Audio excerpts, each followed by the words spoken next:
Hi guys, जय Hanuman. JEE advance का exam जो कि आपका एक दिन बाद 3 अक्टूबर को होने वाला है। एग्जाम के सारे इंपॉर्टेंट इंस्ट्रक्शंस को तो आपने बहुत इत्मीनान से प्रॉपर तरीके से पढ़ ही लिया होगा, लेकिन दोनों एग्जाम जो कि आपका पहला पेपर 9 to 12 और दूसरा पेपर 2:30 से 5:30 होने जा रहा है, इस दोनों एग्जाम के बीच के टाइम को क्या कुछ इंपॉर्टेंट बात ध्यान में रख करके अच्छे तरीके से यूटिलाइज किया जा सकता है, या इसको अगर मैं ऐसे बोलूं कि क्या ऐसा इंपॉर्टेंट पॉइंट्स आपको इन दोनों पेपर के 2.5 आवर जो आपको मिल रहा है वो ऐसे बात ध्यान रखनी है, या ऐसे पॉइंट आपको समझने हैं जिससे आपके एग्जाम में आपको एक्सेल होने में हेल्प मिल सकती है। वैसे तो अगर मैं बात करूं, आपके एकेडमिक, आपके फैकल्टीज, आपके प्रोफेसर्स ने आपको बहुत बेहतरीन तरीके से पूरे 2 या 3 साल अच्छे तरीके से पढ़ाया, आपने मेहनत भी बहुत अच्छे तरीके से करी होगी। ऑल ओवर इंडिया के बहुत सारे इंस्टीट्यूट्स के बच्चे आज हमारे इस चैनल पे हमसे अटैच हैं, लेकिन हम हमसे बात करने वाले हैं वो जनरल बेसिक बातें जो कि एकेडमिक नहीं है, नॉन एकेडमिक है, लेकिन जिनको थोड़ा अगर ध्यान रखा जाए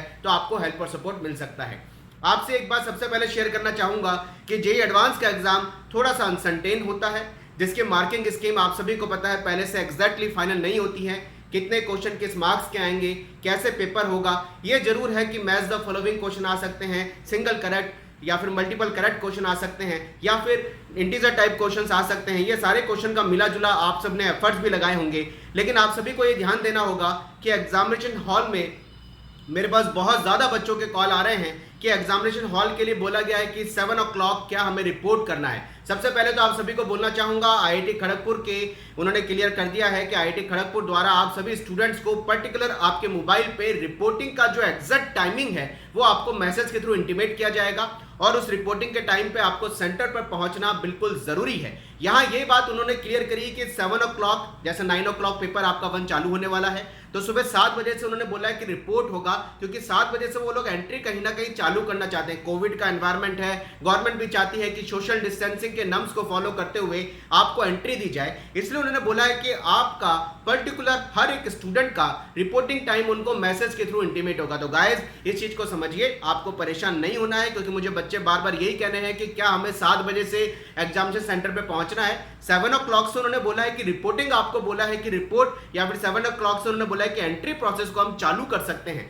लेकिन आप सभी का पर्टिकुलर रिपोर्टिंग टाइम आपको मैसेज के थ्रू आएगा। एग्जामिनेशन हॉल में आप सभी के लिए बहुत ज्यादा ये जरूरी है, उन्होंने बोल दिया है कि 9 o'clock जो पेपर 1 चालू होगा उसके लिए 8:30 o'clock तक आपको अपनी सीट दे दी जाएगी, जिसपे आपको कंप्यूटर स्क्रीन पे अपना जेई का रोल नंबर और अपनी डेट ऑफ बर्थ डाल के लॉगिन करना है, और 25 मिनट पहले 25 मिनट पहले आपको पेपर 1 और 25 मिनट पहले ही पेपर 2 में इंस्ट्रक्शंस दे दिए जाएंगे, जिसको इंपॉर्टेंट इंस्ट्रक्शन बोला जाता है, जिसको आपको बहुत इत्मीनान से समझ करके पढ़ना है। किस क्वेश्चन में कितनी नेगेटिव मार्किंग है, किस क्वेश्चन में नेगेटिव मार्किंग है या नहीं है, ये सारे इंपॉर्टेंट इंस्ट्रक्शंस आप सभी को पढ़ने होंगे। पिछले कई सालों में हमने बच्चों को ये गाइड किया है, समझाया भी है कि इंपॉर्टेंट इंस्ट्रक्शंस को पढ़ के ही आप अपने पेपर की प्लानिंग को किस तरीके से आपको सही डायरेक्शन में एग्जीक्यूट करना है वो आपको बनाना होता है ऑन द स्पॉट। इसलिए इंपॉर्टेंट इंस्ट्रक्शंस को प्रॉपर तरीके से पढ़ लीजिएगा, क्योंकि मार्किंग स्कीम थोड़ी सी अनसर्टेन होती है, थोड़ा हर बार पेपर का मार्किंग स्कीम पिछले कई सालों में थोड़ा चेंजेस देखने को मिला है। अब मैं बात करने वाला हूं कि वो 2 घंटे या 2 घंटे ये कह सकते हैं 30 मिनट जो दोनों एग्जाम में आपको मिलने वाले हैं उसमें आपको क्या करना चाहिए और क्या नहीं करना चाहिए। बहुत बेसिक से जनरल आपसे बात करने वाला हूं, उसमें कोई एकेडमिक बात नहीं है। गाइस सबसे इंपॉर्टेंट होता है कि पेपर 1 देने के बाद हम पेपर 1 का जो क्वेश्चन हमसे नहीं हुआ है या क्वेश्चन में हमें कोई डाउट है वो बाहर आकर के फटाफट आपके नोट्स में या आपकी किसी बुक में आपको नहीं देखना चाहिए। उस चीज को आप समझिए, कहीं ना कहीं अगर आप अपने क्वेश्चन को गलत करके आए हैं तो वो आपके कॉन्फिडेंस को लूज कर सकता है, या आपको पेपर 2 में आपकी एनर्जी को डिस्ट्रैक्ट कर सकता है। पेपर 1 होने के बाद पेपर 1 का डिस्कशन जो है वो आपको किसी भी अपने स्टूडेंट या किसी भी अपने फ्रेंड से नहीं करना है। आप फ्रेंड से उन 2 घंटों के अंदर थोड़ा सा दूर रहिएगा, क्योंकि कहीं ना कहीं फ्रेंड्स ये डिस्कशन से हमारे कॉन्फिडेंस में अननेसेसरी के क्वेश्चन मार्क डेवलप होते हैं। दिमाग को पेपर 1 होने के बाद पेपर 2 के लिए पूरे तरीके से ऑर्गेनाइज करने के लिए, प्रिपेयर करने के लिए दिमाग को काल्म रखना यानी शांत रखना बहुत ज्यादा जरूरी होता है। पेपर 1 होने के बाद आप कभी भी अपने उस कॉन्फिडेंस को इतना हाई या ओवर कॉन्फिडेंस मत लेके जाइए कि पेपर 1 तो आपसे बहुत बढ़िया हो गया है, बहुत ही अच्छा हो गया है, और उस ओवर कॉन्फिडेंस से पेपर 2 में आप कहीं ना कहीं लूज मार्किंग या नेगेटिव मिस्टेक कर दें।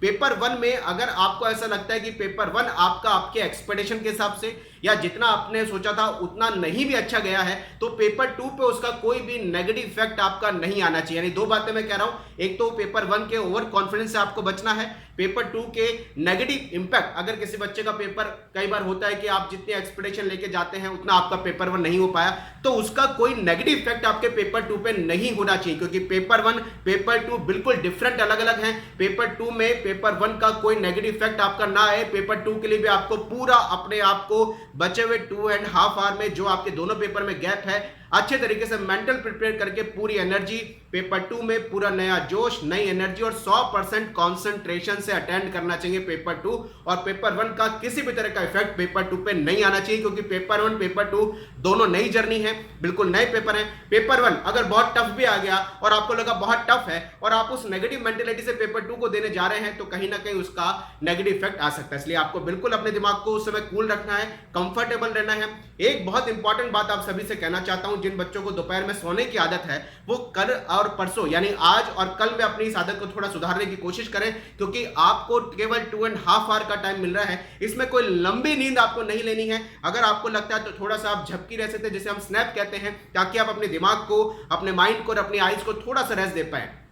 इंपॉर्टेंट पॉइंट होता है यहां पर फूड कल्चर का। देखिए पेपर 1 पेपर 2 के बीच में आपको अगर 2 घंटे और 2.5 घंटे का टाइम मिल रहा है, तो आप इसको समझिए कि आपको हैवी फूड नहीं खाना है। हैवी फूड जो आपको कहीं ना कहीं लेजीनेस दे पेपर 2 के लिए, उससे आप बचिए। आपकी अपनी बॉडी को वो फूड दीजिए जो आपको एनर्जी दे रहे, जो कहीं ना कहीं आपको एनर्जी ड्रिंक आप ले सकते हैं या लाइट फूड आप ले सकते हैं, लाइट स्नैक्स ले सकते हैं, ताकि आपका स्टोमक भी फुलफिल हो, लेकिन पेपर 2 में आपको लेजीनेस फील ना हो। यहां मैं एक बात और इंपॉर्टेंट ऐड करना चाहूंगा इन दोनों पेपर के 2.5 आवर के गैप के लिए। अगर आपको लगता है कि आपका पेपर 1 हो गया, लेकिन आप जहां भी कहीं होटल में हैं या आपका घर जो पर्टिकुलर है वो सेंटर से बहुत ज्यादा डिस्टेंस पे है, और आपको लगता है कि अगर आप घर जाएंगे और पेपर 2 के लिए आपको केवल 2.5 आवर का टाइम मिल रहा है, आने जाने में आपका 1 आवर या 1.5 आवर कंज्यूम हो जाएगा, तो बेहतर रहेगा कि आप पेपर 1 में आपका जो सेंटर है उसी के नजदीक आप कोई ऐसा अरेंजमेंट करें जहां पर आपका फूड का भी प्रॉपर तरीके से फुलफिल हो जाए और आप थोड़ा रेस्ट भी कर पाए। यानी अगर आपको लगता है कि आपका एग्जाम सेंटर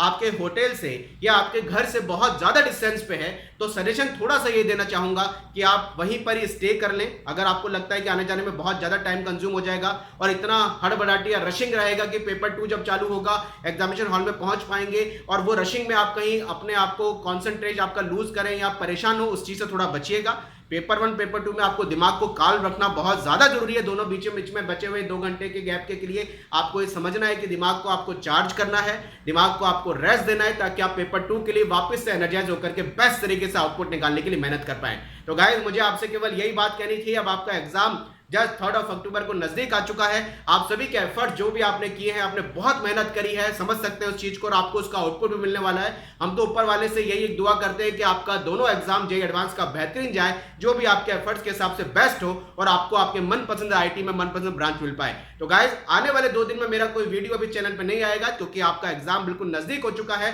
और हम चाहेंगे कि आप अननेसेसरी के डिस्ट्रैक्शन से बचे भी रहें। मिलता रहूंगा 3 अक्टूबर को, जैसे आपका एग्जाम खत्म होगा, कुछ ना कुछ वीडियो, कुछ ना कुछ लाइव लेकर के आपके बीच आऊंगा और आपको करियर के बहुत सारे अपडेट पहुंचाऊंगा। गाइस आपको दिल से ऑल द बेस्ट, आप सभी का एग्जाम बेहतरीन जाए। हनुमान जी से यही एक आशीर्वाद की कृपा की एक उम्मीद करते हैं कि आप सभी पे अपनी आशीर्वाद बना के रखेंगे। Wish you all the best, अच्छे से मेहनत करिए, एग्जाम को जबरदस्त फोड़ के आइए। थैंक यू गाइस, जय Hanuman, all the best, thank you very much.